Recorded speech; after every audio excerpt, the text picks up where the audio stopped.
Su aspecto era lamentable, parecía extenuado. Sin embargo, se mantenía arrogante, hablaba seguro de sí mismo, incluso en tono de mando. Huraño, ensimismado y siempre en guardia, causaba una impresión muy extraña. No es una epopeya. El escriba no pretende pintarnos el amplio panorama de la guerra. Solo nos muestra un aspecto de ella muy específico, el de un grupo del Servicio de Información del Ejército Rojo. Sin embargo, describe un caso en el que podemos ver los rasgos esenciales de la época. Nos obliga a vivir y sentir el episodio cruel y dramático que acontece en la línea del frente y aún al otro lado del Dnieper, en las posiciones alemanas. Era un chiquillo, comprende, un chiquillo de apenas 12 años. Su afirmación de que había venido de la otra orilla me parecía una descarada mentira. En un lugar de la mancha de Pinzón, después frente al pelotón de fusilamiento, el coronel Aureliano, como una media esfera, para que en aquellos días buscarán los hombres la muerte y no la hallarán, y desearán morir, y la muerte irá de ellos.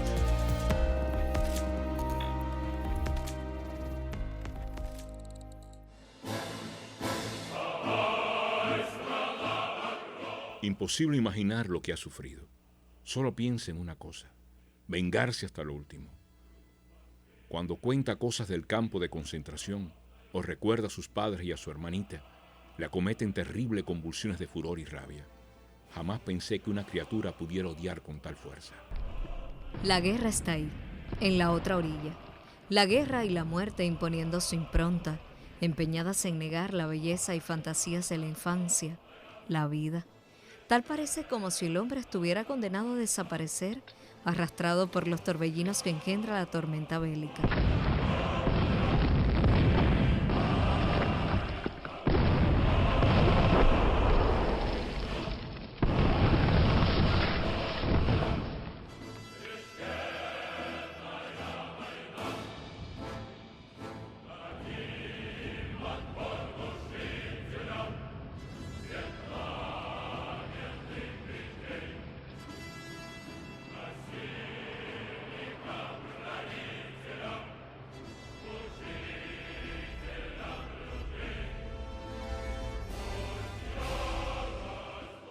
Nuestra división preparaba la ofensiva contra el enemigo y pronto cruzaríamos el Dnieper. Hacía un tiempo de perros. La lluvia había cesado, pero violentas ráfagas de viento del norte soplaban con furia. La noche era oscura y fría. Novela, cuento, noveleta, relato. Resulta difícil su clasificación en cualquiera de estos géneros. Tal vez tenga algo de todos. Clasificarlo significaría correr el riesgo de encasillarlo. Lo que sí podemos afirmar, sin riesgo de ninguna índole, es que estamos en presencia de una narración intensa, cargada de emoción, cuya lectura nos atrapa y estremece.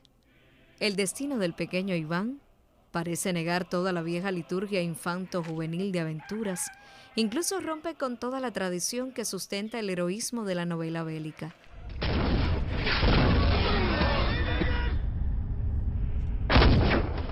Iván el explorador, el cuento, vamos a llamarlo así, pertenece a la etapa soviética de la literatura rusa antes de la diáspora. Podemos incluirla dentro del llamado realismo socialista, estética o corriente literaria, que tuvo su esplendor entre los años 20 y los 90 de la pasada centuria, antes de colapsar con el derrumbe de la Europa del Este, posteriormente estigmatizada y casi borrada de la historia de la literatura en estos tiempos de posmodernidad. La narración, escrita por Vladimir Bogomolov en 1958, podemos muy bien incluirla dentro de la literatura antibélica, pese a reflejar, y nadie puede discutirlo, hechos heroicos que ocurrieron durante la Segunda Guerra Mundial.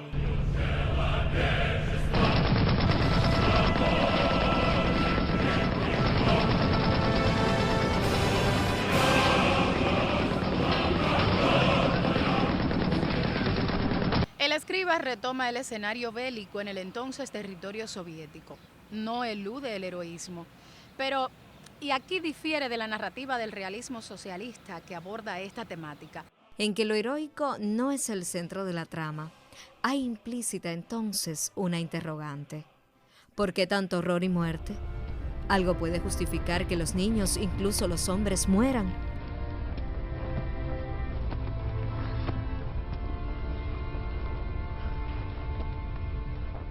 Bogomolov, el escriba, no es precisamente un neófito. Oficial del Ejército Rojo durante la Gran Guerra Patria, conoce del olor de la pólvora y todo el dantesco horror que engendran las batallas. Seguidor a ultranza del principio hemingwayano que enuncia que se debe escribir de lo que se conoce, la verdad, tan solo la verdad. Mi casamata estaba en un bosquecillo joven, a 700 metros del Dnieper, que nos separaba de los hitlerianos. El silencio nocturno era a menudo quebrantado por bruscas ráfagas de ametralladoras. No es de dudar entonces que los héroes del relato hayan tenido su modelo en la vida real. Resultan tan vivos que parecen brotar de las profundidades de las trincheras. Son aquellos con quienes el escriba combatió codo a codo. Conoce muy de cerca el dolor ante la pérdida de los compañeros de armas. Galsev, el personaje narrador, sufre por la desaparición del amigo de la infancia, Konstantin. De hecho, no será el único. La guerra aún le arrebatará a otros.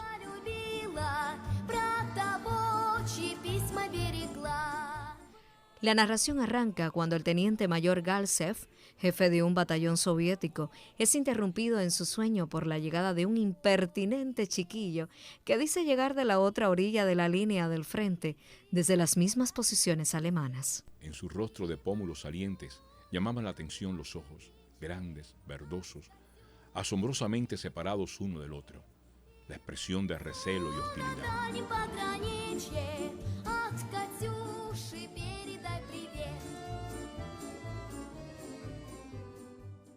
La llegada de Iván, quien con la seriedad y gravedad de un explorador adulto no revela su identidad y exige que lo ponga en contacto con el 51.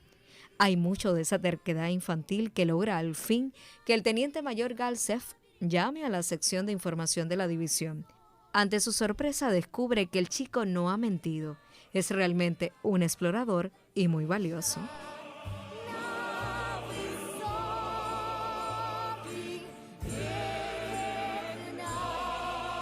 Iván escapa a la regia y manida personalidad del héroe de aventuras. Es un chico al que le han amputado la infancia y negado esa capacidad de soñar tan propias de su edad. Sin embargo, todavía es capaz de jugar a la guerra en el terrible y absurdo juego de la guerra. Allá, en la línea del frente, donde los hombres caen ya sin otra oportunidad, y la muerte no es un mero ejercicio lúdico. No sabía, ni jamás llegué a saber, el significado de estas cifras, ni de lo que siguió escribiendo. Los exploradores tienen sus secretos, que ocultan incluso a los oficiales del Estado Mayor.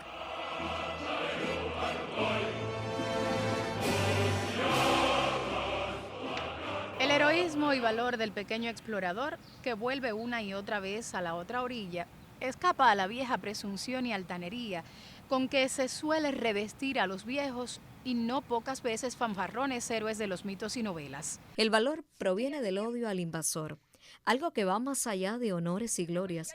Es algo que se tiene que hacer. Iván es una partícula de polvo que arrastra los torbellinos de la guerra. ¿Acaso se le puede sujetar? El odio lo consume. Si no le encargan una misión, se irá por su cuenta. Ya se fue una vez. El pequeño explorador del servicio de información se granjea las simpatías de Galsev, quien lo acompañará en la exploración a la otra orilla, en la retaguardia táctica del enemigo. En ese territorio quedará Iván solo. Galsev y el capitán Holling retornan. Solo queda confiar en la sagacidad e intuición del chico y, ¿por qué no?, un poco en la suerte. Y si Iván no ha pasado todavía las líneas, puede ser que esté aún tendido, esperando. Galsev no lo verá más.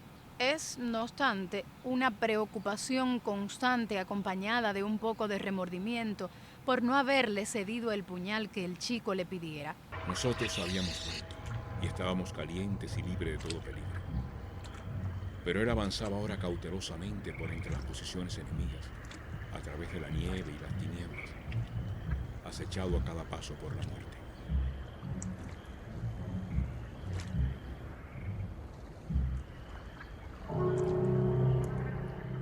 El escriba no ofrece mucha información. deja entrever que sigue en su misión de entrar y salir del territorio enemigo. El joven teniente mayor continúa combatiendo. Por él nos enteramos de la muerte del capitán Hollin en una misión, de la herida que lo obliga a abandonar al querido batallón y cumplir otras tareas.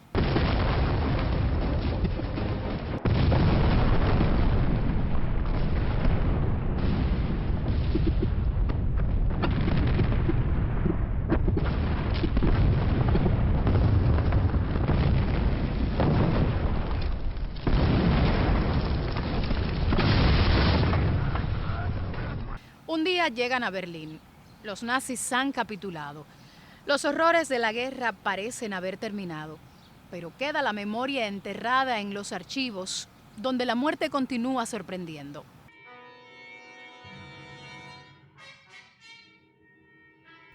Miré y se me oprimió el corazón.